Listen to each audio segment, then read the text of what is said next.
talvez a gente pudesse iniciar falando um pouquinho do surgimento do Ryukin como ponto de partida. Que ótimo! Eu ia te sugerir da gente abrir aquele mapa do Tanabe. Sim, ótimo. Aí nós podemos ver como ponto de partida, mas eu queria chamar a atenção para dois aspectos. A maioria desses quadros, né, esses mapas genealógicos, até pouco tempo atrás, né, vários deles são fundamentados em teorias de suposições. Algumas já foram comprovadas, outras nem tanto, né? Mas é um ponto de partida para a gente poder entender. Se nós pensarmos que os quingos têm como seu ancestral uma carpinha, né, que está no quadro em cima à esquerda, que os japoneses chamam de funá, e que ocorreu a primeira mutação, que era o surgimento de genes que despigmentam a melanina, surgindo, então, os primeiros peixinhos, que aí no desenho, inclusive, está vermelho, mas os primeiros, na realidade, foram dourados, né? O vermelho veio depois por seleção. Depois vem uma segunda mutação, que é a bifurcação da espinha na sua porção final, na região do pedúnculo caudal, gerando cauda dupla.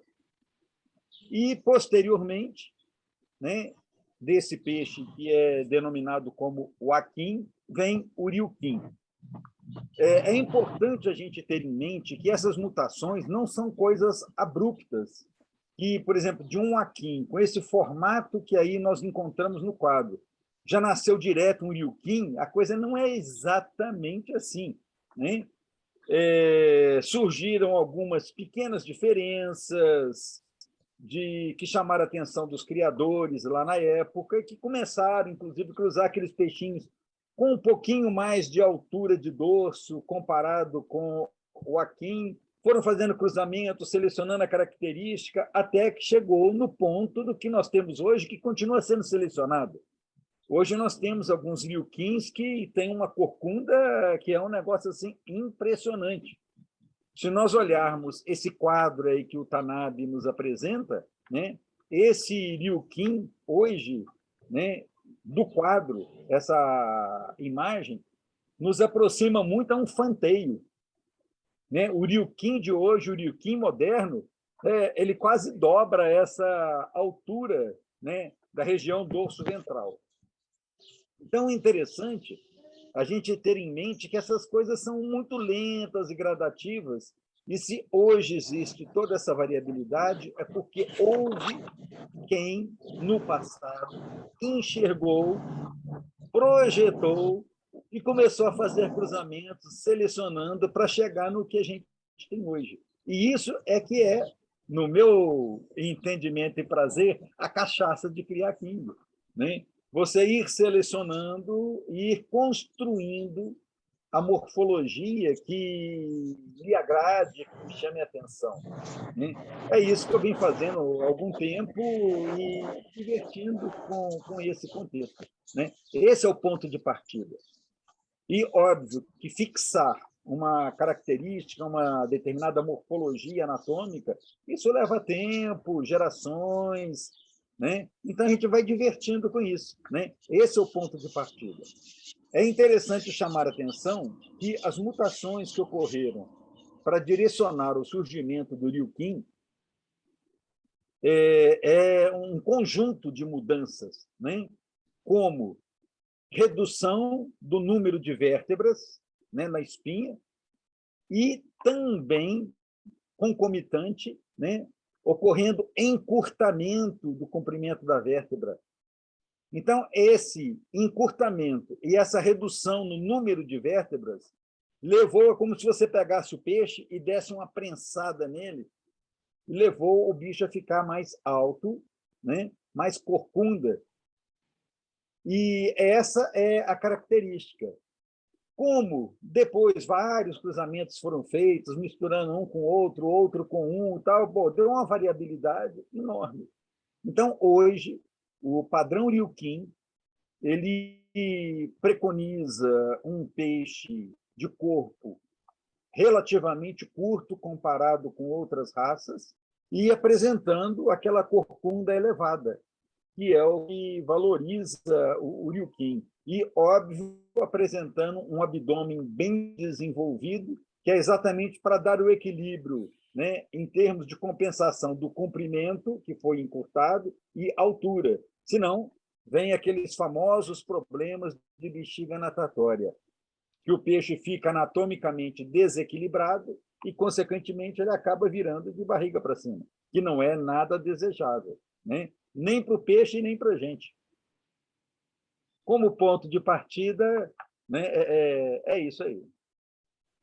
Observe que eu já comentei em encontros nossos anteriores que esse processo de moldar a anatomia do peixe, né, é óbvio que precisa que você tenha, como é que eu vou dizer, uma percepção visual de possibilidades. E, obviamente, também, simultaneamente, conhecer um pouco da genética do bicho, né, para você ter fundamentação e ver a viabilidade de conduzir o processo de seleção na direção desejável. Até alguns anos, né, passados, eu não tinha ryukin. Primeiro, porque nos peixes que eu tinha adquirido no ano passado, naquela época nem se falava praticamente de ryukin em termos de Brasil, né? Não era algo conhecido, divulgado. E, mais recentemente, o ryukin começou a ganhar visibilidade em termos de Brasil. Mas aí vem a situação de quem curte fazer o processo seletivo.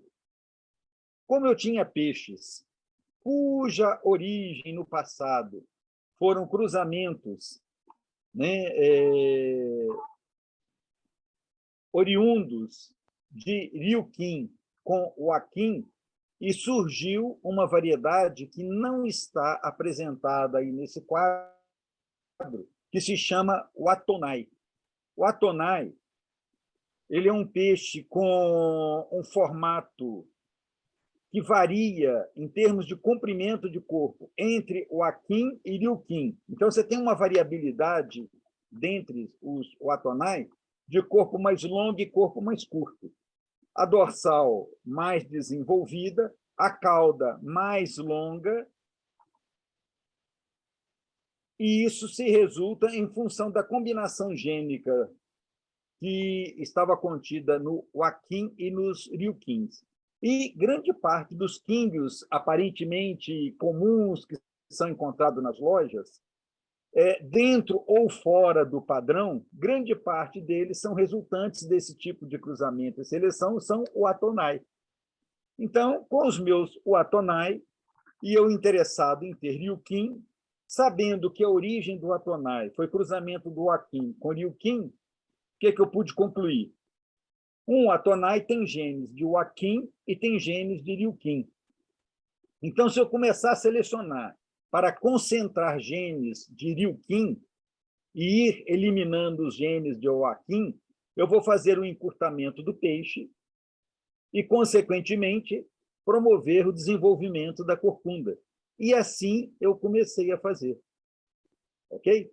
Então, hoje, né, na atualidade, eu já tenho alguns peixinhos que se aproximam bem ao padrão de ryukin, embora eu esteja trabalhando nessa construção. Pelos vídeos que os colegas apresentam aí, tem peixes que estão muito mais adiantados do que os meus, mas eu já tenho alguns ryukins bem próximo do padrão. E tendo em mente que, quando você tem ryukin, dependendo do grau de fixação da linhagem, você vai ter peixes que nascem que não têm o padrão de ryukin. Na realidade, como esses bichos têm uma variabilidade gênica muito grande, a fixação de características não é uma coisa muito simples, leva, às vezes, várias gerações para você conseguir eliminar todos aqueles genes que não são de interesse. Vamos ao vídeo.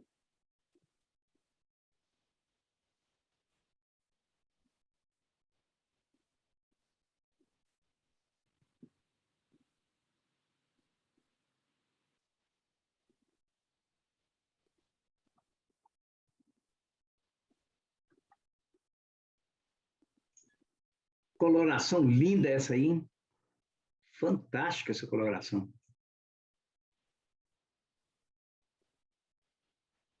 Esses bichinhos, se vocês observarem bem, o olho é vermelhinho, é uma linha albina. Eu tinha visto já. É por isso também que a cor está maravilhosa desse jeito, né?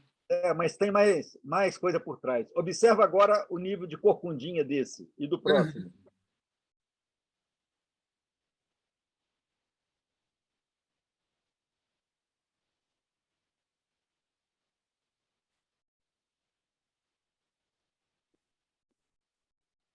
Esses dois últimos já apresentam a corcunda mais alta do que os dois primeiros. São da mesma cria.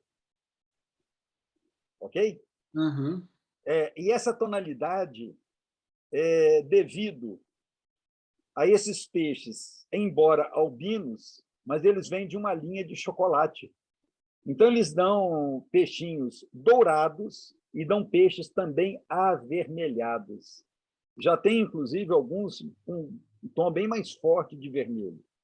Então, a minha intenção ao colocar esse vídeo é demonstrar que, nesse processo de seleção que eu venho fazendo para construir o Ryukin, que tem outras vertentes, nós vamos ver isso para frente, posteriormente,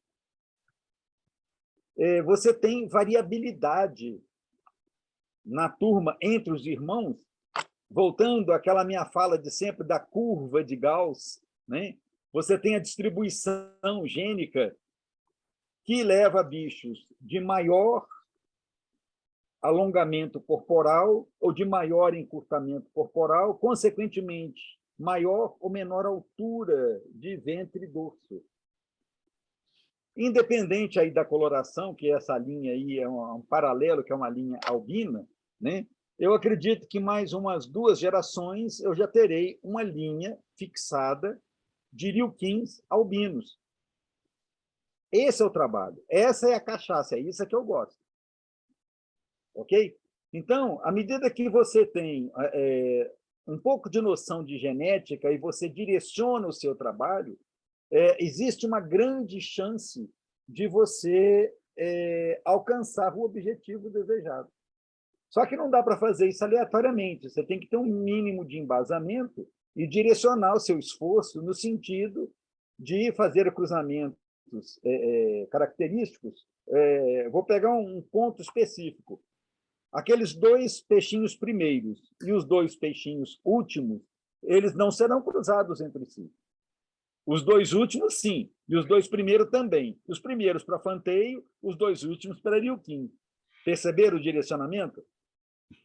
Estou pegando, né, vou pegar os que têm maior amplitude de dorso para direcionar para Ryukin. Os outros continuam no processo para fanteio.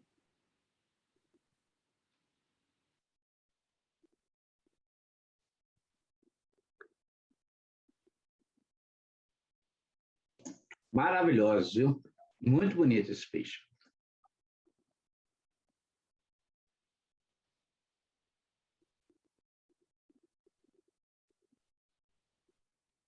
Eu, particularmente, nunca vi Ryukin albino, nem importado. Pois é, mas em breve nós teremos. Graças a você, lenda suprema. Ué, essa é a cachaça, cara. Fazer, ué. E observem que tem peixe de cauda curta e tem peixe de cauda longa. Então, nós teremos Ryukin short tail, né, e long tail. Ou como diriam os japoneses, né? O naga. O, né, de cauda, naga, de nagai, de comprido. Mauro, você falou que na linhagem tinha chocolate, mas nenhum dos 2 pais, são chocolate. Não, os pais são chocolate. Os pais que são chocolate. Nessa linhagem. Por isso que Os está dando dois. esse tom avermelhado. Ah. Observa que o chocolate ele tem uma interação de genes voltado para o vermelho e também com os genes relacionados à melanina. A melanina está ausente, tanto é que não vai dar o tom de chocolate, mas vai dar o tom avermelhado, que é a presença dos genes vermelhos. Então, eles são Entendi. chocolate albinos. A princípio, sim. Na realidade... E saiu o chocolate Tem chocolate nesse teve cruzamento filhotes de aí. chocolates também. Tem filhote de chocolate. O mais curioso, vocês devem se lembrar de uma reunião nossa anterior, que eu falei do cruzamento que tinham surgido uns bichos que já nasceram vermelhos. É exatamente dessa linha.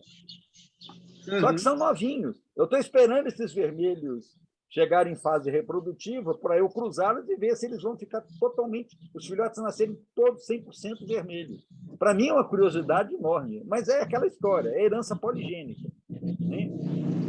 Tem peixes black, né? Arroz escuro, chocolate, albino, né? E vermelhos. Deu uma variabilidade e bichinhos ao nascimento já vermelhos, igualzinho os albinos. Algumas colorações você já detecta ao nascimento. O ceibum já nasce ceibum, o chocolate já nasce chocolate, né? O albino já nasce albino. E a minha surpresa foram esses vermelhos que já nasceram vermelhos, porque eles foram separados novinhos e já caracterizados dessa forma. Eu estou agora aguardando a próxima temporada, né? Ano que vem, esses bichinhos já estarem com mais de um ano para poder reproduzi-los e ver como é que vai ser a ocorrência de pigmentação nos descendentes desses vermelhinhos. Eu tenho um grupo separado já para isso. Uma dúvida que eu tenho no padrão Ryukin é em relação à corcunda. Tem uns peixes que esse aí talvez está mais numa seleção anterior, igual você comentou mais cedo. Mas tem uns na atualidade que a gente vê assim meio exagerado. A corcunda chega a passar de cima da cabeça. Isso é o desejável ou isso já está estourando um pouco? Não, esse é o padrão atual. É o padrão atual. Esse peixe que está aí no vídeo, né? Ele é um Ryukin. Uhum. Essa morfologia corporal de Ryukin é aquilo que eu falei, já está ficando para trás. Se nós voltarmos lá no quadro do Haruki Tanabe, você não precisa colocar agora, depois a gente pode voltar nele, o que é apresentado como Ryukin lá no quadro dele, hoje é fanteio. Hoje é fanteio, correto? Porque, na realidade, como isso é herança poligênica, você pode ter maior ou menor gradação de altura, dorso, ventre. Né? E essa gradação vai diferenciar os fanteios de Ryukin. Como eu disse anteriormente, é muito comum, né, de peixes Ryukin nascerem filhotes fanteio. É a combinação gênica. Observe que esse daí, a corcundinha dele, né, o hump, já está bem mais acentuado do que o anterior. Isso são linhagens mais modernas, onde foi se concentrando genes relativos a esse encurtamento e elevação de dorso. E se essa corcundinha passada aí ainda for mais para frente, é mais desejável ainda. À medida que o peixe cresce, isso fica mais acentuado, que isso aí é um peixinho novo. Esse um peixe adulto com 3, 4 anos, essa corcunda pode ser muito mais acentuada. E é interessante que tem alguns estudos feitos, inclusive com radiografia, mostrando a deformidade da coluna, cara. É um negócio impressionante. Você vê que esse peixinho ele está muito mais próximo do Ryukin moderno para o Ryukin mais antigo, que foi o vídeo anterior. Né? E é um peixinho novo, se você olhar. Né? Esse peixinho provavelmente deve estar no primeiro ano de vida ou cursando o segundo ano, como se diz. Né? E isso vai acentuando à medida que ele cresce. Então, eu tenho um Ryukin aqui também, exatamente com o mesmo corpo, ele está com mais ou menos uns 10 a 12 centímetros.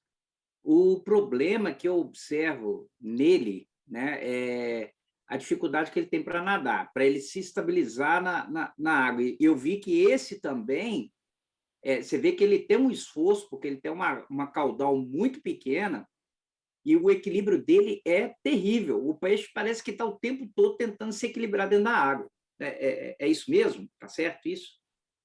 É exatamente isso. Na realidade, a composição final do peixe é que vai dar o equilíbrio para ele, né?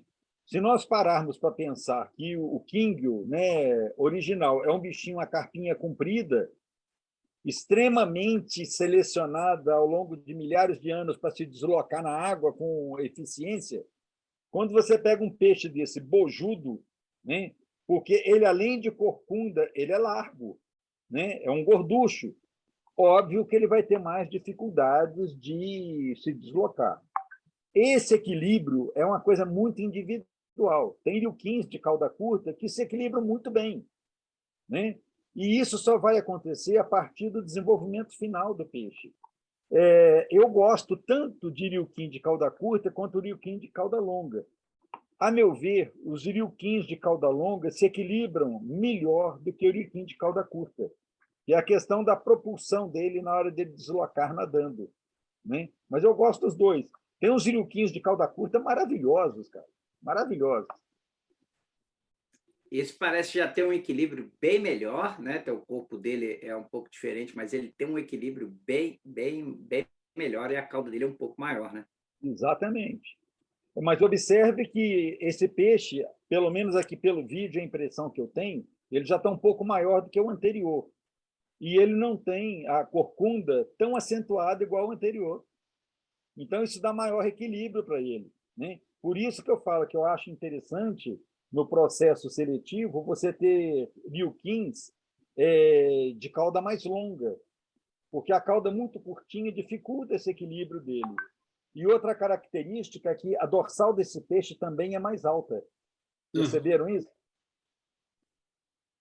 Que dá maior estabilidade para o peixe. Porque tem linhagens de riuquim que a dorsal é baixinha. Ela só não é... Sim. Ela só não é mais alta, como também ela é muito... Ela pega quase o dorso do peixe todinho, ela vai quase lá na caudal. Olha, é muito comprida essa dorsal dele. Sim, mas observa o seguinte, que essa dorsal, né, a parte dela que chega lá no final próximo da cauda é a extensão das raias da dorsal. Onde a dorsal está no corpo do peixe, né, você pode pôr um espaçozinho aí até o início da cauda. As raias é que estão chegando lá no final, chegando próximo da cauda. Mas a estrutura de fixação no dorso é mais curta, tá vendo? Tem um espaçozinho ali entre essa extremidade que fica abanando da dorsal com a cauda. Com a palavra, o dono do peixe. Isso. Então, pessoal, esse peixe veio para mim, tem um outro aí, depois eu não sei se o Mário pegou, eles vieram como doação, assim, descarte, né? Eu larguei nas caixas e fui deixando crescer, assim. E eu gosto embora eles não seja aquele padrão que hoje a gente que está, digamos assim, bombando, enfim, eu gosto do estilo do corpo dele, assim, e da cauda, né? Que ela dá para mim, pelo menos assim, dá uma harmonia, né? Não é aquela coisa extremada, mas é um bicho que é, digamos assim, uma certa elegância no nado, enfim. E uma das coisas que me chamou a atenção nele há um tempo atrás, esse dia até comentei, ou talvez nesse vídeo dê para ver um pouco melhor, ele tem um padrão de escamas, da colocação das escamas um pouco diferenciado, assim, né? Eu até esse dia coloquei, mas o vídeo estava muito ruim. Hoje eu me preocupei em tentar mostrar um pouco mais, assim. Eu quero ver se eu uso ele aí em alguma desova ainda esse ano. Tem mais um detalhe, Ederson, que, para mim, é extremamente curioso. Observe a coloração do olho desse peixe, de um lado e de outro. Observem o detalhe. O olho do lado direito ele tem uma mancha vermelha por cima. Do lado esquerdo, ele não tem mancha vermelha. Percebem isso? Uhum. Pois é. Essa característica do olho do lado esquerdo é característico de peixe seibum, que perdeu a pigmentação de melanina. E do lado direito, ele é um peixe que poderia ser vermelho e branco e que perdeu a pigmentação vermelha. E esse bicho, para mim, aí, cara, é uma chave para vários cruzamentos, tá, Ederson? Você tem, como diz, algo em mãos totalmente diferenciado, cara. Você pode mandar ele para mim que eu vou gostar.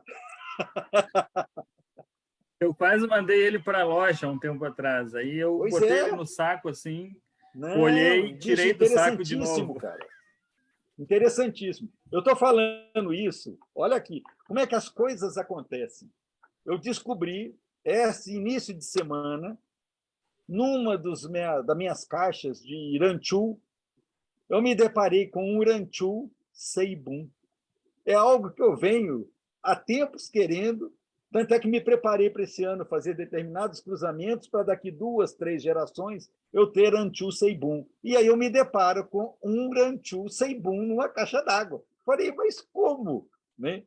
Aí o que eu fiz? Aquela questão que a gente sempre vem conversando, que o Mário frisa, ter o acompanhamento e registro dos bichos. Isso é fundamental. Quando eu me deparei com esse peixe, eu falei, caracas, e é um bicho que é do outro ano. Então, ele já é um Nisai. Ele está no 2º ano de vida. Como que eu não detectei isso antes? Como que eu não vi? Pô? Não é possível, eu que olho tanto. Mas aí você fala assim, o velho está enxergando pouco. Tudo bem. Né? O que eu constatei? Ele, na realidade, no dorso, ele tem uma faixa chocolate, cara. Quando visto na caixa d'água com água verde, aquela faixinha chocolate parece a cor de selvagem. Quando eu fui tratar, que ele deu aquela corrida e virou de lado, eu falei, caracas, isso aqui está com coceibum. Peguei a rede, fui atrás dele, óbvio. Né? Aí eu fui observar os progenitores. E aí eu detectei que eu tenho fêmea totalmente branca, de olho grafite, é um Seibum com gene de despigmentação de melanina. O que eu fiz? Separei esse peixe, que é um macho, coloquei com a fêmea, já está num tanque separado, aguardando eles fazerem aquilo, para eu ver se eu constato que é o que eu estou suspeitando. Depois disso, tem a outra geração, porque esse peixe, como eu falei, ele já é um Nisai, né? Tem a geração nova dessa fêmea, e que tem um conjunto de branquinho de olho cinza. Eu falei, caracas, como eu não tinha enxergado isso antes? Eu que olho, mas não vi. Separei já um grupinho para um processo de seleção futura. Por quê? Eu vou ter que trabalhar nesses bichos para eliminar o gene de despigmentação de melanina e fixar o Seibum Ranchu. Quer dizer, eu tinha um gene aqui em casa e não sabia. Olha que troço de doido. Caracas! Mas foi uma surpresa para mim maravilhosa. Me empolgou a semana inteira. E esse Ranchu, ele estilo chinês ou tailandês? Ele está intermediário, Mário. Ele está mais para o padrão japonês, mais alongado. Porque então, a linha de Ranchu que eu tenho é japonesa. Então semana que vem, você, por favor, dá uma passada aqui em casa e leva aqueles peixes do Fuji, então. Porque não, cara, fica tranquilo, fica tranquilo. Eu fiquei impressionado como que eu levei todo esse tempo para ver esse bicho, cara. Eu falei, é muito para minha cabeça. Né? É coisa de velho. Mas estou feliz da vida, porque eu estou aguardando agora uma desova, e como ele até agora não despigmentou, né, não ficou branco, isso é sinal que ele pode não ter gene de despigmentação ou ter 1 ou 2 e vai levar mais tempo para despigmentar. Mais um aspecto positivo para eu fazer o processo de seleção e eliminação dos genes de despigmentação. Estou assim, feliz da vida de ter me deparado com esse peixe.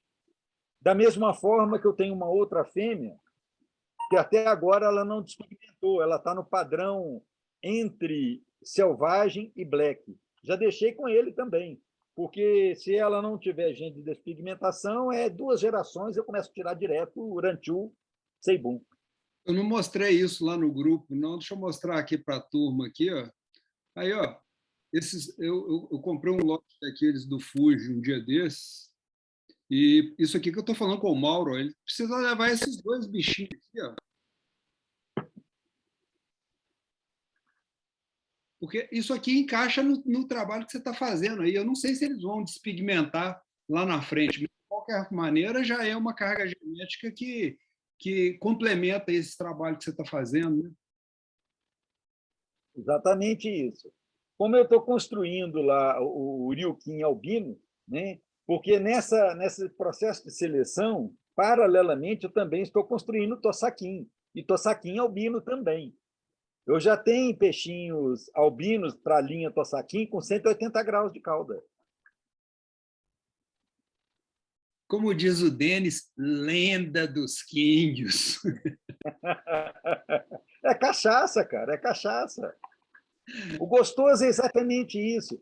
E o mais impressionante, como esse bicho tem uma variabilidade gênica muito grande, quando você faz um cruzamento, você tem possibilidades extremamente variadas do que vai surgir. Esse é o meu maior prazer. Na hora que faço uma desova, né, ficar esperando o que vai dar para frente, ver os bichos nascerem, o que tipo de pigmentação que está surgindo. Pô, isso é a maior cachaça. Embora eu goste de cerveja, né? Vocês estão vendo aqui que eu estou de cerveja, né? Mas que é cachaça, é cachaça. Pelo visto, você vai ter que arrumar mais umas 2 carreiras de caixa d'água lá, aquelas que você mostrou, não vai dar, não. Esse é o problema. É aquilo que eu falo o tempo todo, criar Kingo, cara, espaço e tempo. Espaço e tempo. Você tem que ter espaço e tem que ter tempo. Você tem que Agora levar você reativa. para acompanhar. Agora você reativa aqueles tanques seu lá embaixo. Pois é, ué. Coisa rápida.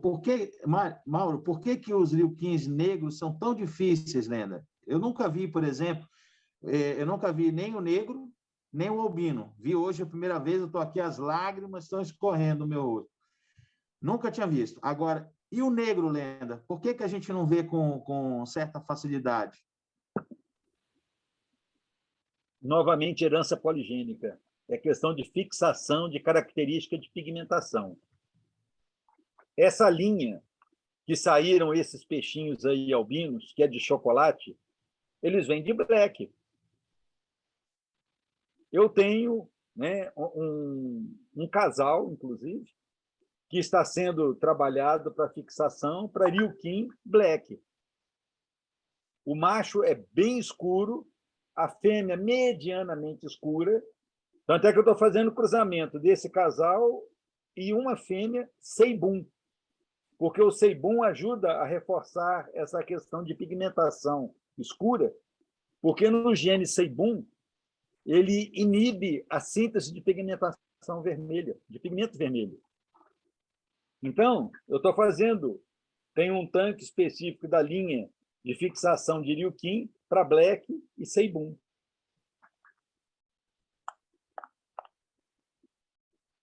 Próxima reunião você vai ver, Denis. Não, o negócio é ir divertindo com a genética dos bichos, cara. Eu venho trabalhando, na realidade, assim, são linhas, né? Eu venho tentando fixar Ryukin, chocolate, Seibum, Kuroi, né, Black, e outra linha paralela, né, onde estão lá os vermelhos, vermelho e branco, tem branco. Então, e fora isso, ainda tem cálico nessa brincadeira. Esse é o problema, você precisa ter espaço e ter tempo para ir fazendo os cruzamentos. Ô, Mauro, você deixou... Está todo mundo igual o Denis ali, vou te passar a palavra aí agora. Está todo mundo igual o Denis, você deixa todo mundo babando com aqueles bichinhos albinos ali. Uai, mas tem um tempo que eu estou trabalhando nisso, cara. O problema de chegar atrasado é não ter visto os albinos. Mas depois eu vou coloca de novo fazer a aí, recuperação aí. A coloração do bichinho. É um negócio assim de chorar, meus amigos. Todos albinos. E aí ele estava falando sobre os progenitores, que aí tem Seibum na linha, e a pergunta que a gente fez foi, então ele é um Seibum albino? Aí ele, provavelmente, essa é a... Pode-se dizer que esse aí é literalmente um peixe dourado, né? Esse é o peixe dourado, literalmente. Não, e tem uma coisa aí que é barra pesadíssima, né? Brasileiro, né? Brasileiro. Exatamente. E Exatamente. filhos de chocolate, viu, Ederson? Mas é porque ele tem uma linha lá que tem o Seibum e chocolate, né? Que eles ocorrem meio junto. Inclusive, tem alguns que têm até manchas. Às vezes tem um Seibum com mancha de chocolate, sabe? Mas não Ryukin, né? Outros. Uhum.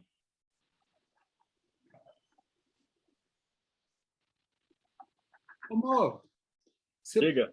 parabéns, viu? Você antes não filmava e agora você está um exímio filmador. Estou aprendendo, cara. Ou É um verdadeiro cameraman. verdadeiro. Mas eu quero chamar a atenção que eu peguei o finalzinho da fala do Hermínio, a questão do Seibum com chocolate.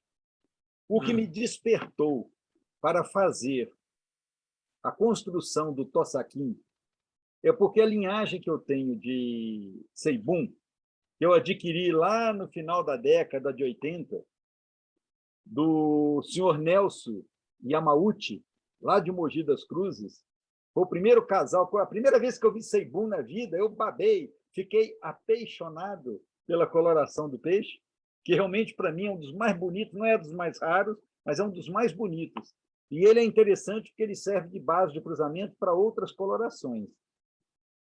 E naquela época, estudando a questão de genética de King, buscando a literatura científica, eu me deparei com um artigo do Xizan Shen, que eu já disponibilizei para o pessoal, está lá na biblioteca da Unáqua, onde esse geneticista chinês, que já se foi, né, mas deixou uma contribuição fantástica para a gente, com as publicações que ele fez, ele estudou a origem tanto do Seibum quanto do chocolate.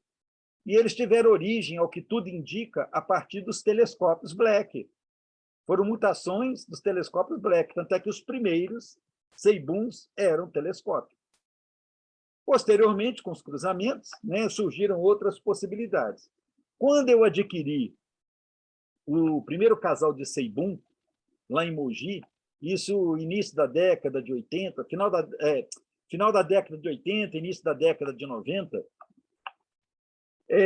ciente desse trabalho do Xizan Shen, eu fiz cruzamento com Black para ver o que ia dar.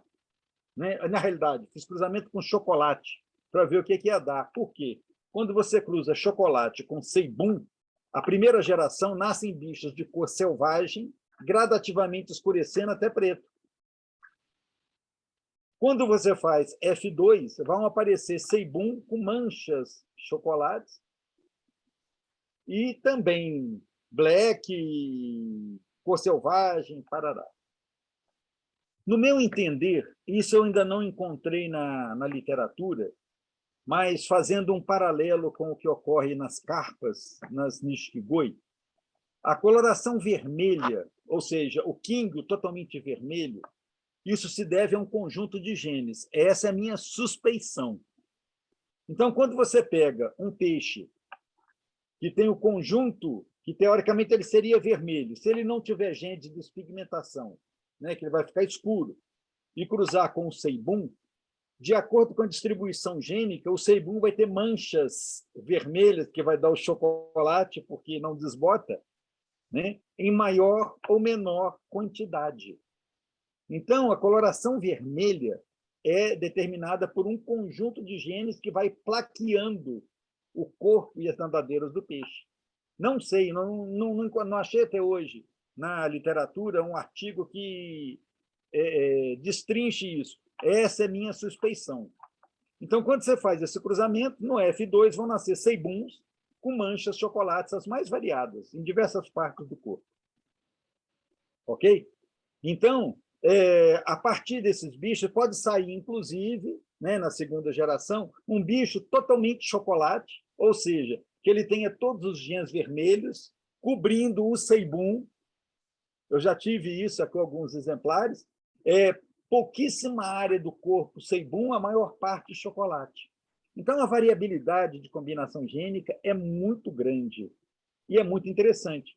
E o curioso é que, quando você tem gene de despigmentação nessa linha, foi um aprendizado doloroso para mim quando eu vi alguns ceibuns meus desbotando, né? Porque eu tinha feito cruzamento também com vermelho, eu não sabia, né?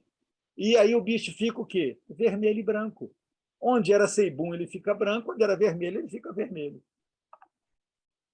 Percebeu? Então, em linhagem chocolate, que é o chaquim, em linhagem ceibum ou black, não se deve fazer cruzamento com peixes vermelhos. Você está introduzindo o gene de despigmentação de melanina, que é o tchan da coisa, né? Óbvio que, se o objetivo for outro, pegar morfologia de corpo, formato de nadadeira, a direção for no sentido da outra coloração, beleza, positivo e operante.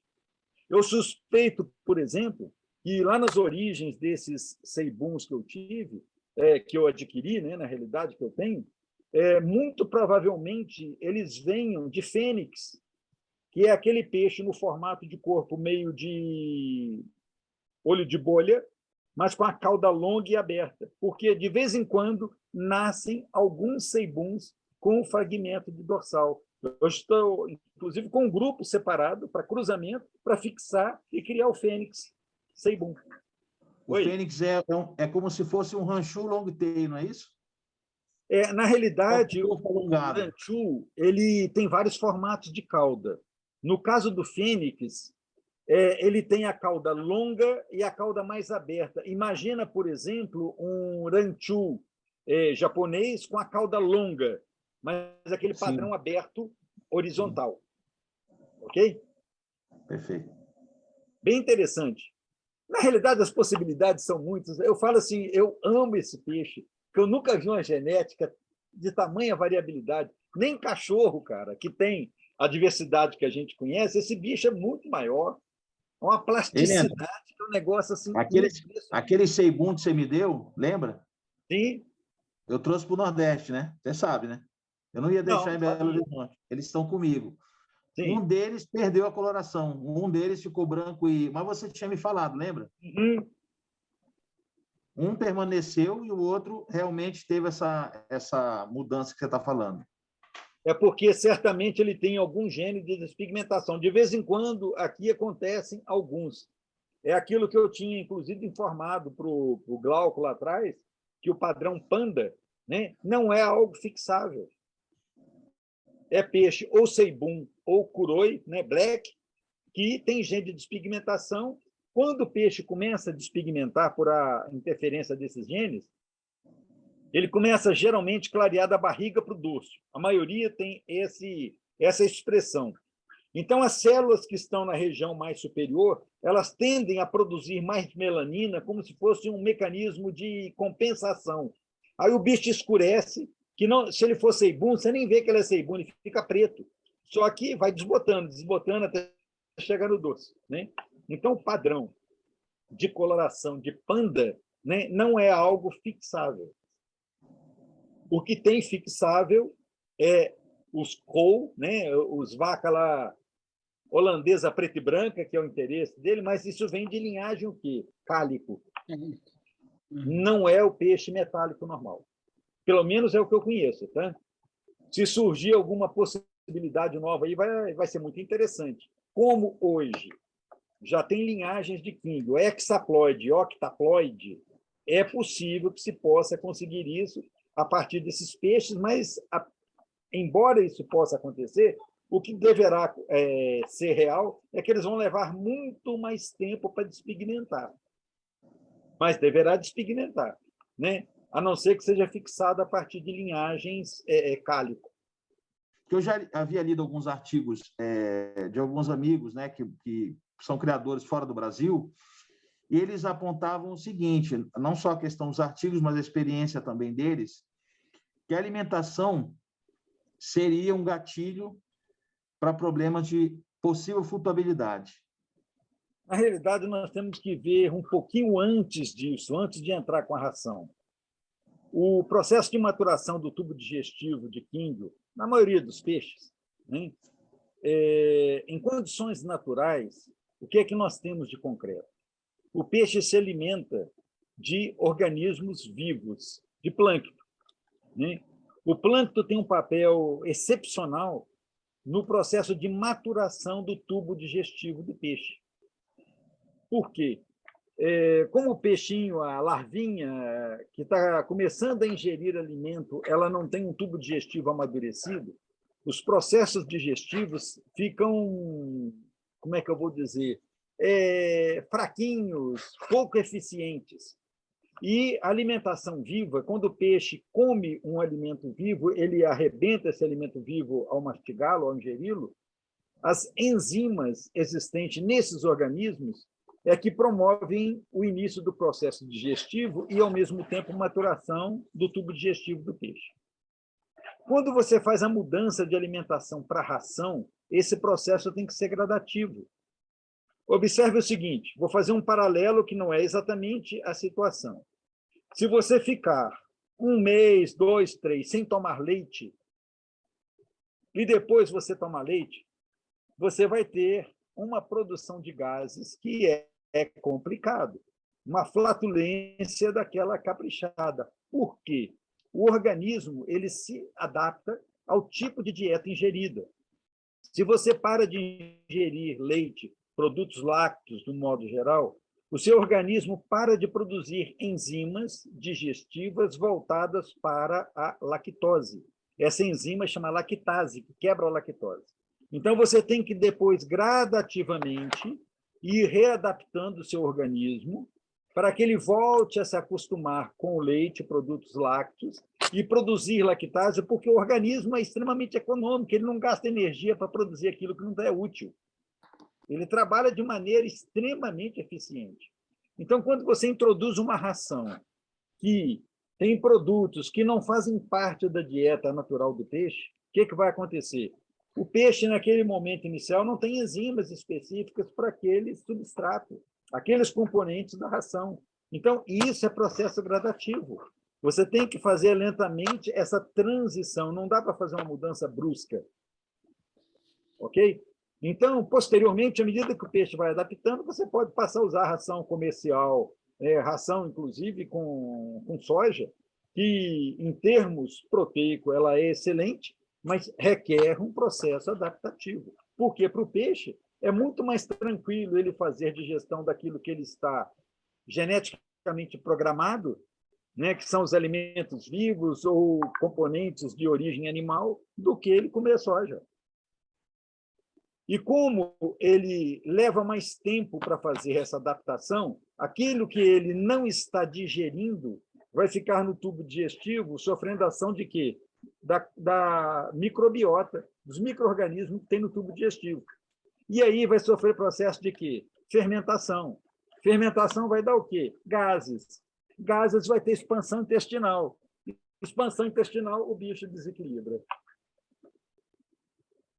Fisiologia básica de nutrição. Ok? Não sei se te respondeu.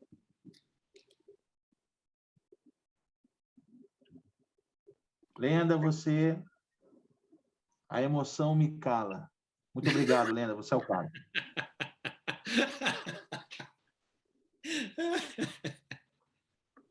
Agora, aproveitando na carona dessa pergunta do Denis, o Mauro, há um tempo atrás, nós pegamos umas mudas de Wolff lá com o Mauro e a gente tinha, sempre aparece um king ou outro flutuando.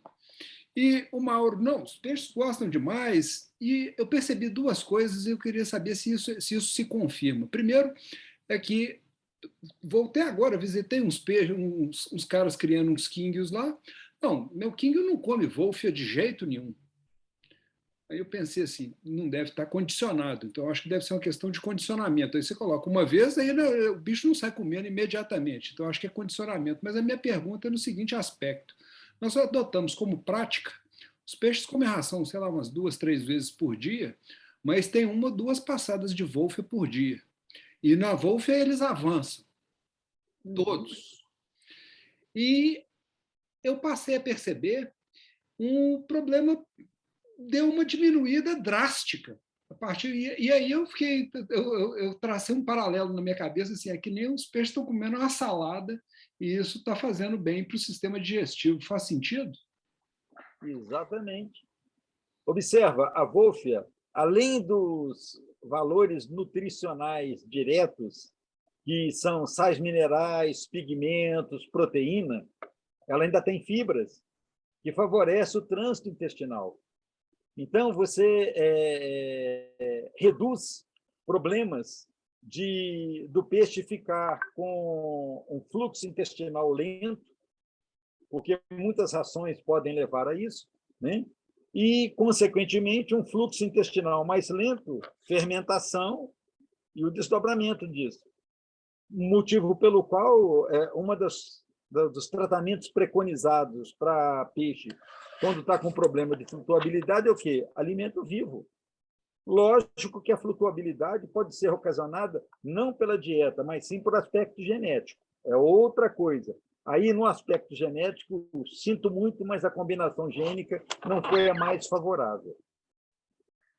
Mas a questão do peixe ficar com retenção, né, de fezes e processo fermentativo, formação de gases, a Wolffia é excelente para isso. Tanto a Wolffia como a lêmina. Mas eu vejo, por exemplo, na minha prática aqui, entre lêmina e Wolffia, as Wolffias vão primeiro. Parece ser muito mais saborosa para os peixes. A Wolffia, pelo formato, pelo tamanho, pela dimensão, do que as lêminas, né? Comem tudo, cara. Comem tudo. E eles gostam disso. Eles gostam. Mas, assim, eu os alimento com esse tipo de plantinhas, né? Desde o início. Eles são condicionados desde o início a comer isso. E depois que eles aprenderam, olha, se você julgar a ração e julgar a leminácea, ele vai primeiro na leminácea. Uhum. É exatamente o que você viu, Mário. Sim, tem essa questão da flutuabilidade, né? Tem duas possibilidades, digamos assim. Uma é a questão digestiva e a outra é da bexiga natatória, né? Ele pode se desequilibrar. Essas coisas não estão relacionadas, né? São fatores completamente diferentes. Isso, confere, professor Mauro? Exatamente isso. Observe o seguinte, se nós olharmos um king selvagem, né, uma carpinha, eu vou tentar representar aqui de novo com a mão, se você considerar que a cabeça está para cá, a bexiga natatória tem uma vesículazinha arredondada e a outra alongada no peixe selvagem. Quando esses bichos passam pelo processo de seleção, a primeira vesícula fica assim e a segunda, ela cresce principalmente nos gordos, ela fica redonda e grandona aqui atrás. Isso leva a um desequilíbrio do peixe, né? Então, esse aí é um aspecto genético. Quando o peixe sofre encurtamento, que é bem característico disso em Ryukyu e em Oranda, porque os orandas vêm de cruzamento de Ryukyu com Ranchu, você promove, em parte, encurtamento e você faz uma compressão de bexiga natatória que você altera essa morfologia. Se a combinação da estrutura do corpo com a adequação da bexiga natatória geneticamente não der certo, você vai ter um problema de peixe com bexiga natatória. E que, no meu entender, né, pode ser que tenha outras possibilidades, mas do que eu vi até agora, quando isso ocorre, não tem solução para o bicho. Né? Pode ser que tenha alguma saída, eu desconheço. Né? É meu grau de limitação aí. Então, como o problema é genético, como diz, a combinação deu errado. Quando o problema é digestivo, e isso sim, aí é recuperável com a mudança de dieta, né, com a utilização de mais fibras, porque o king, inclusive, ele é um peixe onívoro, ele gosta muito de produto vegetal. Observe o detalhe, inclusive, que a gente reporta lá atrás, voltando à situação que o Denis havia levantado da soja. Ele digere bem vegetal, desde que ele tenha sido adaptado a fazer digestão de vegetal. É tudo questão de adaptabilidade. os organismos tendem a se equilibrar e adequar ao seu ambiente. Mas isso é um processo que não é brusco, não pode ser uma mudança drástica. Tanto é que tem dieta para king, tem rações específicas para king que são à base vegetal. Por quê? Para favorecer essa motilidade intestinal. Porque quando esses peixes sofrem essas mudanças anatômicas, né, o king, por ser um peixe onívoro, ele tem intestino longo. Aí você imagina a volta que esse intestino dá dentro do corpo do bicho, quando ele é mais bojudo, né? E se forma gases ali, o que vai acontecer? Desequilíbrio. Aí a importância de fibras na dieta para ter um fluxo, né, intestinal adequado e não haver essa formação de gases excessiva, para que o peixe não sofra problema de desequilíbrio. Muito provavelmente vocês já devem ter encontrado isso, às vezes no dia a dia, né? Algumas fezes de king com bolhas de ar. E que, inclusive, ficam flutuando. Por quê? É uma questão da dieta, uma questão de adaptabilidade a uma mudança, às vezes, de ração diferente, e o bicho ainda não adaptou seu organismo aos novos componentes da dieta. Então, forma gases? Forma. Por isso que toda mudança deve ser gradativa. Então, assim, porque, aí tem uma questão que é de seleção, que eu aí fiquei com... Eu já tirei, por exemplo, filhotes de que a gente alimenta eles e daqui a pouco eles estão capotados lá, né? Depois de comer, enfim, tal. E aí eu acabei tirando fora, né? Mas isso pode ser um problema não genético, e sim digestivo e de adaptação à dieta, pelo que eu estou entendendo. Não necessariamente exatamente isso. Precisaria retirar fora. Esse procedimento de mudança de dieta, de você entrar com a ração, tem que ser lento e gradativo. Para o bicho ir se adaptando para que o organismo dele comece a perceber os novos componentes da ração e começar a produzir enzima para digerir, porque se não digerir, vai sofrer ação bacteriana. Sofrendo ação bacteriana, vai ter formação de gases. E aí vai gerar desequilíbrio no bicho. Isso que vocês estão falando é muito legal, porque, professor, o que acontece aqui? Eu não dei muita sorte com o Ryukin aqui em casa, não. Né? Os dois que eu tenho aqui estão bem grandes, né? Como eu já tinha dito, e isso aí que o Ederson falou e você também comentou, eu observo, eu vario muito as rações aqui. Eu procuro rações sempre de altíssima qualidade, no meço esforço para colocar ração de boa qualidade para eles, porque eu não tenho alimento vivo. Então, eu procuro sempre estar olhando as melhores rações para colocar para eles. E eu sempre vario. E tem rações que eu coloco aqui que os dois ryukins, eles, quando comem, os bichos perdem totalmente o equilíbrio. É incrível. Agora eu já estou começando a entender. Eu achava que era alimentação, né?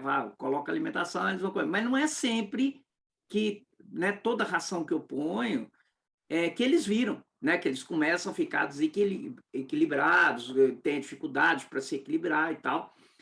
Tem rações que eu coloco, eles não têm nenhuma alteração no comportamento. Né? Então, e eu coloco também, né, o Glauco, essa semana a gente comentou muito, eu faço o patê aqui em casa, né, com abóbora, só com vegetais aqui, uma raçãozinha bem leve para eles, e eles já acostumaram e comem, e nessa ração eles não sofrem nenhuma alteração no comportamento. Mas com ração, eu já observei várias vezes, colocar ração, os bichinhos começam a perder o equilíbrio. É exatamente essa questão. Precisa de um tempo de adaptabilidade. Ou então de Luftal for Fish. É por aí. Vamos lançar o produto, doutor veterinário? Aí. Lenda Vivo, uma dúvida, aproveitando. Sabe que esses momentos assim a gente tem que aproveitar ao máximo, Lenda. Como você sabe, Black Worms, você sabe que eu estou no lugar certo para poder manter esse bicho, né? Obviamente, eu estou produzindo aqui, logo, inclusive, vou poder mandar para os amigos experimentarem. Pergunta, Peraí, os amigos experimentarem ou os peixes? Ah, sim, os peixes. Ah, bom. Os Aí peixes, melhorou. os peixes. Vai fazer como o Humberto, que teve uma Perco o desova, amigo, né? mas não perco a piada. Exatamente, Lenda. Black Worms, Lenda. Eu estou cultivando aqui, muito sucesso. O bicho realmente, a temperatura mais alta ajuda bastante na proliferação, impressionante. A pergunta que eu te faço é o seguinte: como você conhece melhor esse bicho, você acha que, por exemplo, qual que seria a melhor frequência para estar utilizando o Black Worms? Assim, os bichos parece assim que é a última alimentação da vida deles. Na hora que eu coloco o Black Worms, eu falo, bora comer, que é o último. Impressionante. Eu nunca vi uma aceitação tão absurda em relação à alimentação. Mas a minha preocupação, lenda das lendas, é que o excesso desse alimento possa trazer algum tipo de... Porque eu não conheço, eu não tenho o mapa proteico desse bicho. O que você me fala? Eu posso alimentar diariamente? Tenho que ter um planejamento na semana, tipo 2 vezes, 3? O que você me fala, Lenda? Bom, na realidade, existe um mito no aquarismo. Eu não sei como é que surgiu isso. Lá no passado, eu já tinha visto algumas pessoas falando a esse respeito. A questão do uso de anelídeo, que anelídeo é muito gorduroso. Não, o bicho é altamente proteico. Anelídeo é 70% de proteína em matéria seca. Ele tem um teor de lipídio? Tem. Mas o peixe, ele aproveita muito mais lípide do que carboidrato, no geral, né? Principalmente os peixes carnívoros. Então, eu não vejo problema nenhum de você, se tiver produção em quantidade, de utilizar esse tipo de alimento para os peixes. Eu me lembro no período, lá na década de 80, início de 90, que eu era criador de guppy de beta, né? Eu tratava dos betas a cada 2, 3 dias, só com tubifex. O bicho dobra de tamanho com uma semana. Você colocar uma bolinha de tubifex e esquece, ele vai comendo de acordo com a necessidade dele. O Black Worms não é diferente. O único problema, que aí é preocupante, é você ter uma cultura desses organismos que esteja limpa de patógeno, livre de patógeno. Porque, senão, esses organismos aquáticos, o alimento vivo, como diria a Magda, é uma faca de 2 legumes, né? Ao mesmo tempo que leva nutrição, pode levar agentes patogênicos. Por isso, eu não coleto na natureza. O córrego aqui em Cachoeira do Campo é lotado de tubifex, mas eu não coleto. Eu tenho a minha criação. Por quê? Eu passei anos para poder depurar os primeiros tubifex que eu consegui, eu não ter o risco de levar agentes patogênicos para os meus peixes. Então, o que o peixe comer, cara, tá bom para ele. E esses produtos são excepcionais. Na natureza, ele vai predar o quê? Aquilo que mais o agrada. À medida que o peixe vai crescendo, ele vai mudando o tipo de dieta, de organismo, né, de alimento vivo, que seja adequado ao seu tamanho, né? Ele vai deixar de comer coisinhas miúdas, que é o que ele faz quando ele está na fase de larva, de alevino inicial, para pegar coisas maiores, desde que ele consiga capturar. Na falta, ele vai pegar coisa menor. Mas o alimento é fantástico. E os Black Worms, no caso, é impressionante o crescimento de biomassa desse bicho, porque eles dobram de biomassa em menos de um mês. Eu estou impressionado de ver como é que é o bicho, né? Mas, ao mesmo tempo, eu vejo um aspecto que é limitante no caso dos Black Worms, diferentemente dos tubifex, porque os Black Worms não aguentam um ambiente com baixa concentração de oxigênio. Se a concentração de oxigênio cair, eles começam a morrer. O tubifex, não, ele para tudo e fica na dele, até melhorar as condições, para de reproduzir, né? Então, o Black Worms demanda uma concentração de oxigênio no ambiente de cultura, né, diferente, bem maior do que o caso do tubifex. Fora isso, cara, é o alimento que há para eles, é proteína de alta qualidade, que é o que os peixes gostam. Imagina, por exemplo, um peixe carnívoro, ele come o quê? Peixes menores, o tempo todo, né? Então, é uma dieta excelente para os bichos. Eu desconheço, né? Estou falando, pode ser que tenha, eu desconheço algum artigo que demonstre que a utilização desses organismos possa trazer algum problema nutricional. Eu realmente não tenho essa informação para poder te dizer. O que eu sei é que o resultado que os bichos dão em termos de desempenho, de crescimento e reprodução não se compara, com ração nenhuma. É um pouco mais geral, porque até falando dos meus aqui, tem um que só fica na saída do filtro, ele gosta de ficar só ali, o rio. Os outros peixes ficam tudo normal, e esse específico, que é a fêmea, ela só fica ali debaixo da corrente né, da saída do filtro. Mas, assim, concluindo, a parte de profundidade, a parte de ração, parte da água, do pH da água, né, da própria correnteza. O que é o ideal para o Rio Quim, né, em todos esses aspectos, e principalmente profundidade, que eu acho que deve influenciar para esses peixes, que eu tenho aqui uma caixa de quase 60 centímetros de profundidade, e tem outra com 40. Né? Eles se deram bem melhor numa profundidade de 40. Depois que eu passei por 40, eles passaram a ter uma flutualidade assim, melhor dentro do aquário. Você vê que eles não têm uma dificuldade, né? Eles gostam muito mais de extensão do que de profundidade. Né? Então, assim, de uma maneira geral, o Rio Quim, o que é o ideal para o Rio Quim? Para a gente poder ter em termos de ração, pH, profundidade, né? E até mesmo a correnteza, que eu vejo aqui que ele gosta de ficar debaixo da correnteza, o meu aqui, pelo menos. Bom, existem muitas possibilidades. Essa questão dela ter a preferência pelo local da correnteza da água ali, muito provavelmente é em função da concentração de oxigênio. Quanto mais bojudo é o peixe, quanto mais volumoso é o peixe, maior a demanda dele de concentração de oxigênio para atender a biomassa dele. Então, os peixes tendem a procurar aquele ambiente, o local que esteja mais favorável para ele. Não é que ele vai ficar ali o tempo todo, ele vai sair e tal, mas a zona de conforto dele melhor é ali. Né? Então, quanto mais bojudo, quanto mais volumoso o corpo, e o uriuquim é um peixe mais volumoso, ele procura ficar em ambientes, locais, onde a concentração de oxigênio seja mais favorável para ele.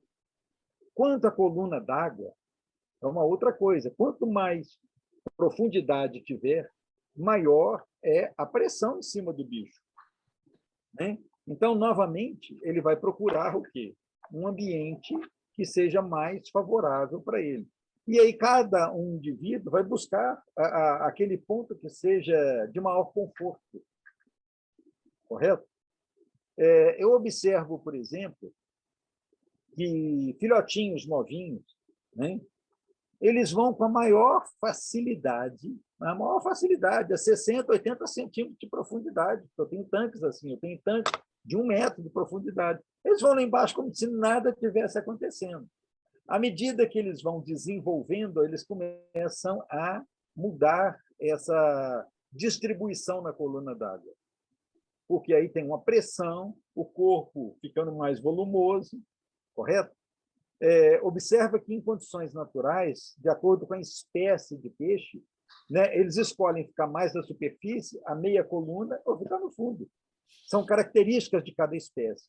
Como o uriuquim tem uma variabilidade enorme morfológica, eu suspeito e imagino que isso também reflita nessa escolha deles na coluna de água. Então, esse peixe, eu também, assim, ele obviamente seria um peixe de descarte, né? Pelo problema que ele tem ali na linha superior. Mas quando eu botei o olho nele, bati o olho, assim, uma coisa que me chamou muito a atenção foi essa cauda, que é uma cauda... Assim, eu, pelo menos, não tinha visto o uriuquim assim ainda, né? Esse peixe é da mesma desova daquele anterior lá, que a gente viu antes. E aí, uma das coisas assim, que eu estou tentando aqui nas desovas, eu estou usando ele em todas as desovas de uriuquim para tentar ver se eu consigo passar esse formato de cauda que a mim agrada muito, né, para uma próxima geração, enfim. Né? E pelo menos nos filhotes não estão, esse problema, esse defeito que ele tem não está aparecendo, enfim, né? Não sei, isso é uma coisa pontual assim. Mas aí eu pergunto, seria esse defeito algo relacionado a um parentesco de Iranchu em algum momento aí do passado? Tem inúmeras possibilidades. Mas desculpa, eu interrompi a pergunta do Ederson. Desculpa. Não, então, a minha pergunta seria interessante pensar assim, daqui a pouco trabalhar uma linhagem com esse formato de cauda, né? A mim, eu quando botei o olho, assim, ele está aqui até hoje por causa da cauda dele, né? Se fosse meu peixe, eu estaria usando para poder testar. É aquilo que eu já falei. Como nós não temos um mapeamento gênico dos peixes que nós temos, a gente não sabe se o problema é genético ou se é um problema de desenvolvimento embrionário. Pode ter sido um problema, inclusive, lá no início de larva, que ele sofreu algum traumatismo. A gente não sabe. Né? Então, só fazendo o cruzamento para a gente poder ter certeza na descendência. Observe que acho que eu já me reportei a isso para vocês. Quando eu adquiri o primeiro ceibum, né, que eu consegui um casal, um deles tinha um defeito de opérculo, aquele opérculo retraído. Uhum. Se eu simplesmente tivesse descartado aquele peixe porque ele tinha um defeito de opérculo, eu não teria os ceibuns que eu tenho hoje. Eu não sabia se o problema era genético, se era um problema embrionário, se era um problema de traumatismo, só fazendo cruzamento e acompanhando o desenvolvimento das proles. Não tem saída. Enquanto a gente não conseguir fazer esse mapeamento para ter uma genealogia documentada, são interrogações. Né? O peixe tem uma cauda muito bacana para dar um equilíbrio para alguns riuquins. Eu acho que o que você está fazendo é isso mesmo, é cruzar o bicho e vamos ver o que vai dar. O que a gente vê de defeito nele, né? Como nós já falamos, nós estamos buscando a perfeição. Todo peixe tem defeito, algum. Né? É a questão do final da dorsal, aquela curvatura invertida na região do pedúnculo caudal. Eu não descartaria. Eu usaria, na ausência de outro, só se eu tivesse um outro peixe melhor do que ele. Não tendo, né, com esse padrão de cauda, eu iria usar na reprodução, sim. É o que eu venho fazendo, inclusive. E você vai selecionando depois. Olhando os riuquim, eles têm, vamos dizer, aquela curvatura, vamos dizer, do cupim deles, e isso em relação à dorsal. Como a gente observa ângulo que forma entre o cupim e a dorsal, é correto a dorsal estar mais armada ou a dorsal estar mais deitada, ou isso tem estilo tipo japonês de um jeito, chinês de outro? Porque, para mim, os riuquim é peixe torto, é um tipo de peixe, é o que eu falo para o Mário de vez em quando. Eu tenho um monte de lebiste fêmea aqui, riuquim, que vamos dizer, que eu entendo torto mesmo, PNE, né? Mas, vamos dizer, dentro do estilo tem alguma relação entre essa inclinação do cupim e da armação, vamos dizer, do como fica a nadadeira dorsal? Na realidade, nós temos dois padrões de nadadeira dorsal, com os intermediários. A dorsal mais alta e a dorsal mais rasteirinha, que é típico do riuquim selvagem, que é da carpinha. Eles têm uma dorsal baixinha. Né? Então, entre esses dois padrões, uma dorsal mais baixa e uma dorsal mais alta, você tem essa gradação. Isso varia de acordo com a genética do peixe. Né? Isso independe da curvatura do dorso do peixe. Observa nesse exemplo que está aí, um riuquim que está especificado com a dorsal mais alta e no huaquim a dorsal baixinha. Então, você encontra riuquim, encontra oranda com essa dorsal baixinha e encontra com dorsal alta. É a variabilidade genética. Por exemplo, nos orandas e o ambal, é uma dorsal igualzinha do huaquim, é baixinha. não tem dorsal alta. Esse aí já menorzinho, já bem mais com corcundinha, né? Isso. Bem novinho e corcundinha mesmo. E a dorsal dele um pouquinho mais alta do que as baixinhas, mas não tão alta quanto os outros. Uhum. Né? Mas está um conjunto assim, bem harmônico, se você olhar esse peixinho. Sim. É um conjunto bem harmônico e, principalmente, ele está nadando, a dorsal dele permanece em pezinha. Ela não tomba nem para um lado nem para o outro. Em função do movimento, ela dá inclinação, mas ela fica em pé. Perceberam?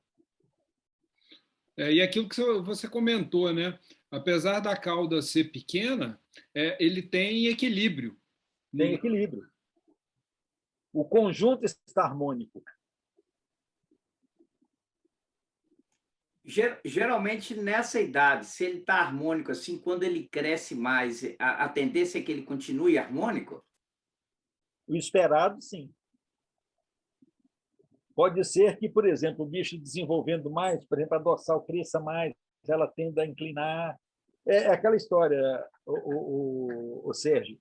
Como nós não temos esse mapeamento, é muito difícil, a gente fica só conjecturando. São possibilidades. Mas o equilíbrio desse bichinho está muito bonito. Xiribirê dupla? Isso, xiri. Xiribirê. Xiribirê. Como eu já expliquei, isso é um termo popular, né? Uhum. Tá. Para quem não sabe, xiri é bunda. Xiribirê é a nadadeira da bunda. E é aquilo ali, ó, a dupla ali. Ó. Isso. Que é um aspecto desejável para os peixes de cauda dupla. Não é que seja obrigatório, né? Porque você tem peixes de xiribirê simples que dão filhotes de xiribirê dupla, de cauda dupla, né? Mas é mais desejável porque a frequência é maior. Realmente muito interessante isso que você chamou a atenção, que como que a dorsal abre igual uma vela, né? Isso, para equilibrar o nado do peixe. Ele balança para lá, para cá, mas mantém um equilíbrio, de acordo com o movimento que ele faz. Uhum. Minha preocupação é que ele possa vir a ser um peixe muito extremado, né? Porque ele é muito novinho e já está com as características do Ryukin muito marcado, muito marcadas, né? Então, volto a te dizer, se você achar que não está bom, pode mandar ele para mim que eu quero. Ô, Mauro, outra coisa. Mauro e Ederson também, né? Às vezes a gente vê uns Ryukins com uma cabeça bem pequenininha. E esse aí está com a cabeça um pouco maior. O que é o desejável? É porque esse bichinho está novo. A cabeça não vai crescer tanto quanto o corpo. Ele vai ficar com a cabecinha pequena, proporcionalmente. Tá. É característico dos Ryukins uma cabecinha bicudinha, pequena, né, para aquele corpão, o corpanzil do bicho. É porque é novo ainda. Você vê, por exemplo, que uma criança, quando nasce, né, a maior parte dela é cabeça. O corpo vai crescendo depois, proporcionalmente. Aí a cabeça vai perdendo o predomínio de tamanho em relação ao corpo como um todo. Não, eu até coloquei esses dias no grupo, assim, porque esse aí ele tá, sei lá, com uns 4 centímetros mais ou menos de corpo. Eu tenho peixe aqui, assim, de desova que está com 2 centímetros e a gente já vê aquele estilo um diamantezinho, assim, né? Uhum. E tem outros que a gente vê que está começando a formar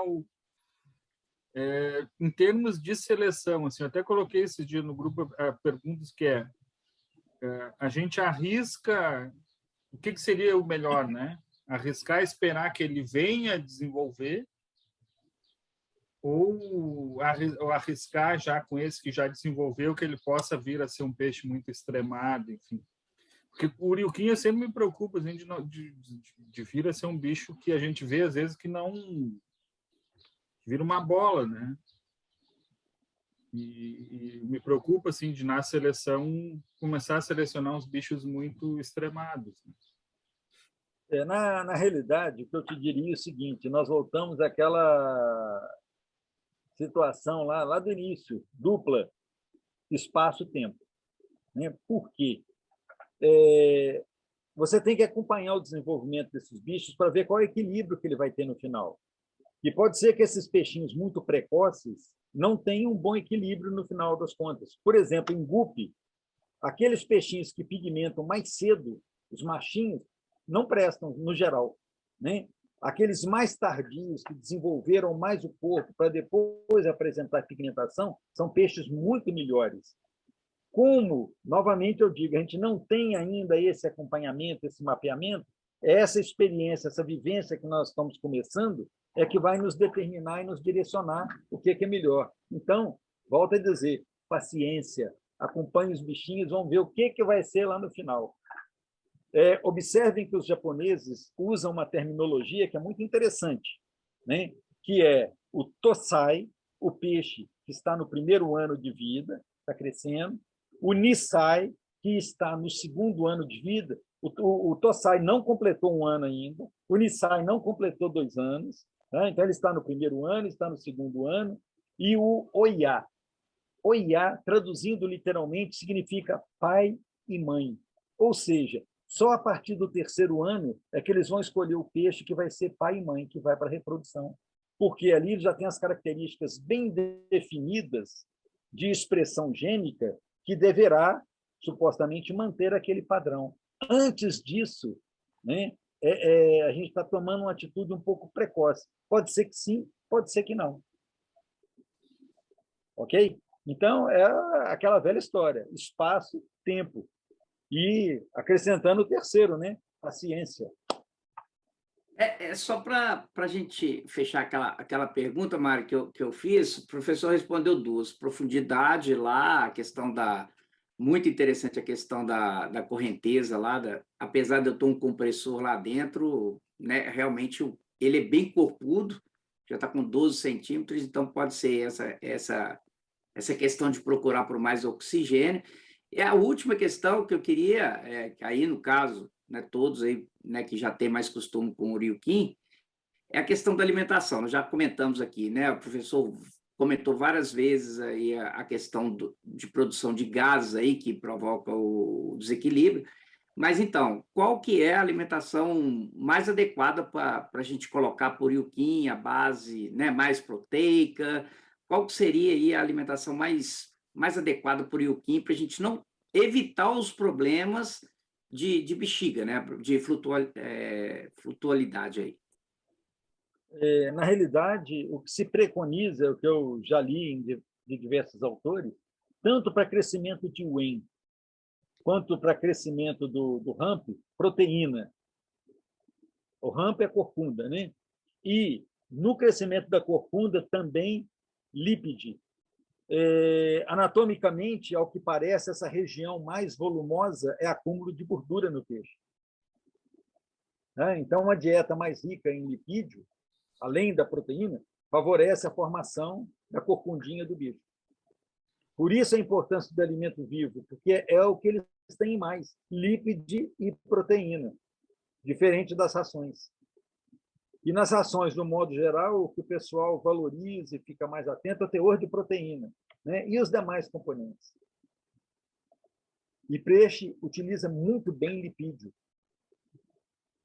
Observa que, por exemplo, alimento que eles gostam muito é bloodworms, né? E os anelídeos, que tem alto teor de proteína, mas também tem um bom componente lipídico. Além da caudal, que tem mais? Tem alguma coisa para a gente poder também olhar em top view aí nesses bichos?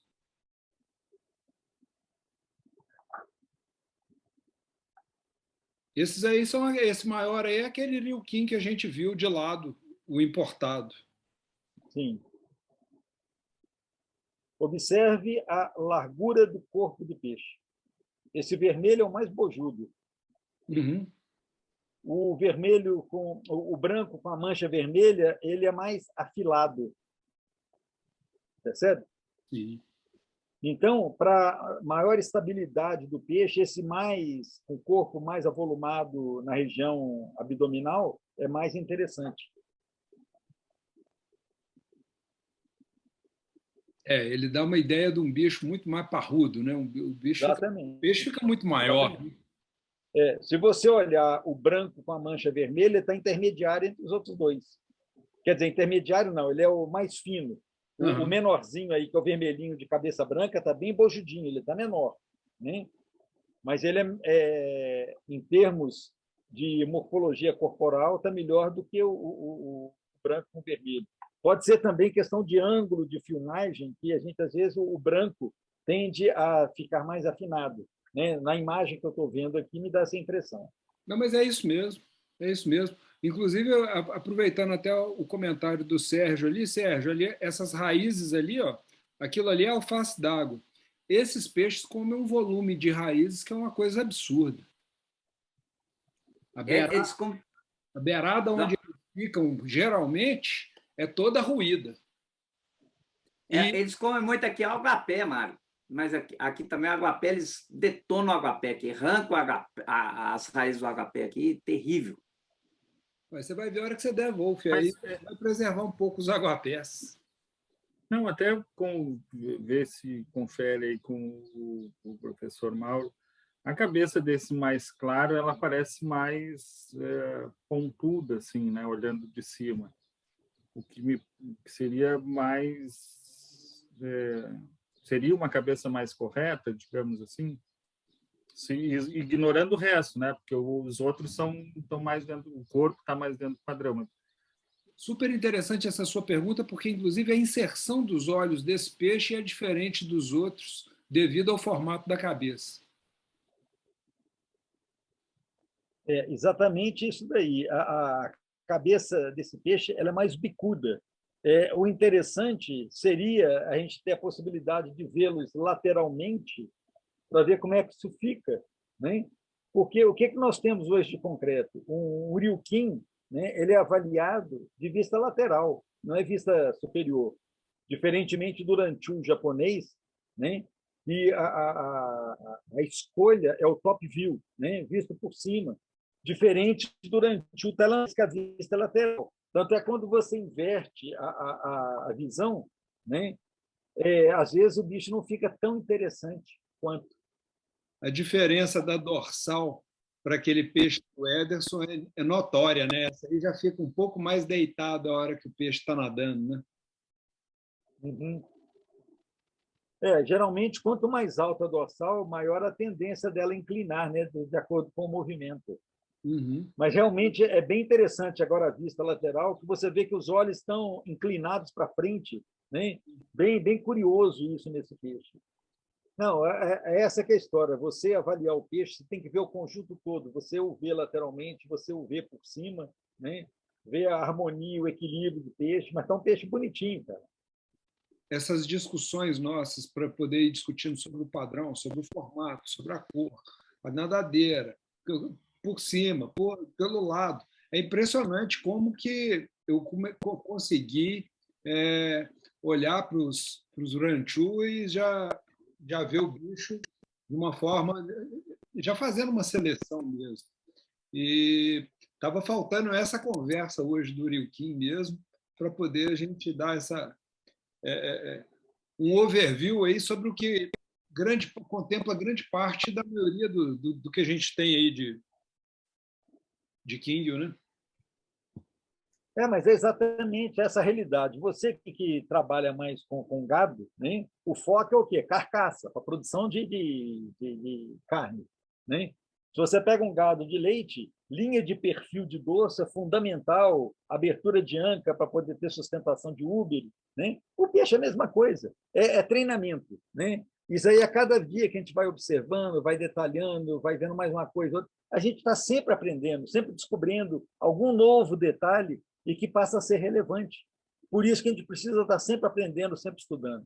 Não tem como se estacionar, achar que está tudo resolvido, porque não é assim. Porque, inclusive, os bichos são dinâmicos, as linhas vão mudando, né, de acordo com a época, os interesses dos criadores, eles vão suprimindo as características, acrescentando outras a partir do processo de seleção. Essa é a cachaça. Eu tenho um amigo que sempre repete isso: o óbvio só é óbvio para os olhos treinados, né? Isso, para quem dá conta de ver. olhar é muito fácil, agora ver, enxergar o buraco é outro. Eu acho que essa questão de condicionamento do peixe, né, mais uma vez, eu vejo que é uma coisa muito importante que, embora a gente tenha essas variações que você mesmo mostrou, é um peixe muito bonito, a mais tem um padrão assim, ele está um pouquinho fora do padrão, é aquilo que a Roberta falou, nós nunca vamos ter o peixe totalmente correto, né? Vai ter aquelas variações, por cima mais, tem peixes lindos que tá fora do padrão, etc, etc. Mas tem duas coisas aqui, pode até ter mais uma, mas tem duas coisas aqui que eu considero de suma importância, né? Que é o peixe ter realmente uma condição de natatória plausível, né? Então, eu vejo no Rio Quim, a gente tem que ter... Ele trabalha muito no limite, né? Você tem aquele peixe que, igual a esse último que foi mostrado aí do Ederson, que está numa condição muito legal agora, do tamanho que ele está, a gente vai acompanhar, né, futuramente para ver como é que ele está. Mas eu acho muito importante duas coisas. É essa questão né, do equilíbrio de natação, e a outra, que tem muitas pessoas que a gente observa que está muito preocupado com o desenvolvimento do EM. Né? E eu tenho visto vídeos aí que o EM tampa totalmente a visão do peixe. Realmente, eu não gosto disso. O EM está bonito, mas você vê o peixe, então, praticamente você não enxerga o olho do peixe. Né? Então, são duas coisas que eu acho que assim, não pode ter mais alguma, né? Mas eu acho que a saúde do peixe eu acho que tem que ser em primeiro lugar. Eu acho que eu preservo muito isso. É esse comentário que eu queria fazer. Na realidade, Sérgio, observa quando algum juiz avalia o peixe, ele avalia o conjunto e, inclusive, a performance do peixe, que tem o seu percentual de pontuação para classificá-lo. Né? Você pode, às vezes, ter um peixe que nem tem as características mais maravilhosas, mas o conjunto dele é maravilhoso. Ok? Então, a busca desse equilíbrio, que é o ponto ideal. Né? Não existe o bicho perfeito. Existe o bicho que está em construção dentro de uma ideia, de um pensamento, de um protótipo, que, inclusive, muda ao longo do tempo. Você que trabalha com design de carro, né? Você sabe disso. Cada época, o interesse é uma morfologia, uma mudança aqui, ali, acolá. E os peixes também, as coisas vão evoluindo. Se nós pensarmos, como exemplo para pontuar isso bem característico, aquele quadro lá do Haruki Tanabe, de um Ryukin, e o Ryukin de hoje está muito diferente daquele que ele colocou. Correto? É isso aí. Me permita eu colocar uma imagem aqui. Me dá um minuto.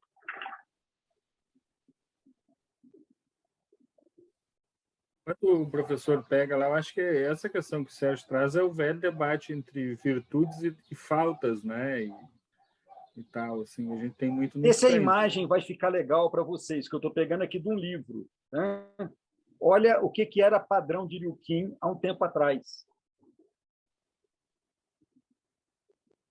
Está visível? Tá bom? Parece que está dando reflexo aqui para mim. Aí, isso. Aí deu. Ok? Olha bem. Por exemplo, eu não gosto com essa cauda caída. Uhum. Ok? O peixe está maravilhoso. Para mim, estaria excepcional se a cauda fosse aberta. Eu, pessoalmente, não gosto desse padrão de cauda de véu, de cauda caída. Mas foi um peixe premiado. Tanto é que ele é a capa do livro. Né? Isso aí. Gente, nós estamos com o horário estourado, então. Foi ótimo. Mauro. Falou. Muito obrigado pelos ensinamentos, pelo compartilhamento. Eu faço minhas palavras do Sérgio no último encontro aí, quando o Sérgio comentou que é impressionante a evolução que o nosso grupo está tendo em termos de maturidade das conversas. Muito obrigado a todo mundo, um ótimo domingo, um ótimo final de semana. Até mais. Um abraço a todos. Até a próxima. Bom final de semana, pessoal. Tchau, tchau. Bom final de semana.